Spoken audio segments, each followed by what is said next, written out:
Bojoku aku tekan nyanyi. Mas Bagio yang menawan. Wong penyanyi dangdut tok. Oh manis senyumanmu. Saat-saat perkenalan aku selalu ya ingat senyummu. Bojomu. Iya. Lah terus kon?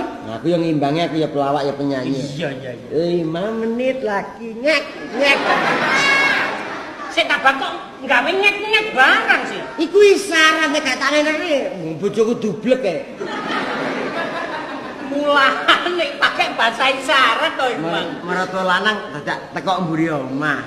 Ambek nyisi ipring ngene. Ing krungu. Gathok ketoprak e. Iya. Asale saka telo. Yen wis petok terus kono dikapakno. Lah kok mertua wedok ya kambek nyapu. Oh dia presiden. Iya. Mertuamu jek ayu. Ijek. Tapi matane kece. Dosa. Lho iki nyatane ngono. Kowe tak kakane digawe dagelan Jombang gak gawe. Iya. Ya ngene iki. Ya kono le sak karepmu nduk wong aku ya bar karo pakmu. Kuwi bar apa? Bar sembayang tahajud ndongane rumah tanggaku cek tentrem kaya rumah tanggane Sukoco. Alhamdulillah bek. Mas Koco ruwet. Aduh, Mas Koco iku sing duwe cendis. Ngawur. Sing syuting iku lho. Lah, sing syuting ya di cendis ora. Cendis sak sing nyonyong nang kenekan.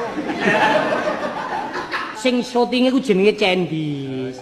Nek syuting hasile nang Perdana Rekor tuh ngono. Agak sesuatu ya. Kon jek marung ae, Pak. Marung ae. Marung. Aku suwe lho, Pak, gak rono, Pak. Aja rono malah mbok utang. Pak ngono, Pak, aku tinggal ono dhuwit. Tinggal ono niku pancet awak wis pancen ludruk. Iya. Iya, Pak. Kanca-kancamu ya. Kon biyen tak yo ngludruk aja ngono po. Aku ta? Ngawur nglerok. Ayo padha ngono rek. Sukses. Warungmu sing langgananmu akeh, Pak? Akeh. Suwen lho, Pak. Suwen lho. Aku kapan nang nggonmu, Pak? Lumayan. Jangkrik. Kok mek 1000 sih. Lah ngene iki lak yo ngenyek ngene iki. Kebacot duwike. 1000 lho. Lah mosok kene kono ilang.